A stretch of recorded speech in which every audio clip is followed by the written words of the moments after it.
Экинчи класстын окуучусу Айдана буга дейре токоч менен чай ичип түштөнсө, эми классташтары менен чогуу күн сайын ысык тамак ичи баштады. Мага столойдун тамагы жагат, абдан ысык, тоюмду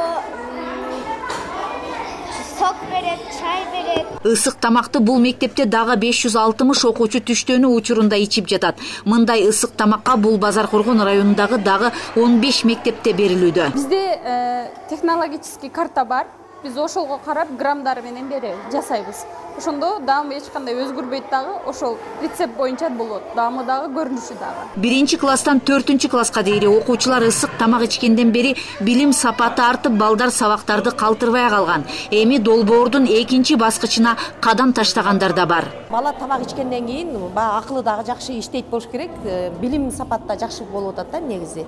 Анан үйдө калган бала жок, вообще ооруп калган бала жок. Андан тышкары коёнкана курган атабыз. Буга ООН өзү көмөкчү жардам берип 261 миң акча берип атат. Ошону эметебиз. Анан коёндун эти дагы аябай пайдалуу балдар үчүн. Мектеп тамак ашын жаңыча жандантуу Кыргыз өкмөтү менен Бириккен Улуттар уюмунун азык-түлүк программасынын аракети. Алгач Союздан калган мектеп ашканасын калыбына келтирүү кыйын болгон. Ошондо жергиликтүү бийлик жардамга келди. Ашкананын ичинде вентиляцияларын ремонтко быйыл киргизип, ошонун ашкананын ичинде ар кандай дымдарды жок кылып таза болушу үчүн акча каражатын бөлүп берип атабыз. Бул дагы жакында бүтөт. Андан сырткары кол жуугучтарды бүт.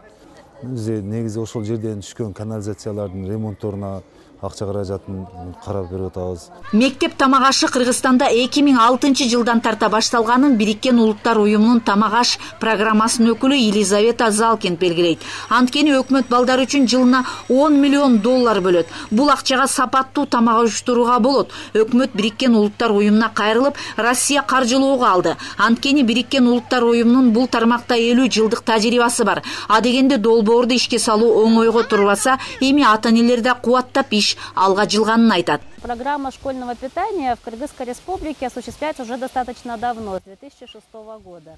В стране работает закон об организации питания для учащихся общеобразовательных школ. И согласно этому закону, каждый ученик... Ысык тамак ичип, курсагы кампайган балдар сынактардан да алдыга сурулуп чыккан. Айта кетсек, райондо жаш инспектор республикада менин түшкү тамагым сүрөт сынагына катышкан. Алдыңкы орундарды ээлеген 2 кызды Бириккен Улуттар уюмунун өкүлдөрү жар салды. Майра Мурзакулова, Нурсултан Кадыркулуу, ЛТР, Базаркоргон.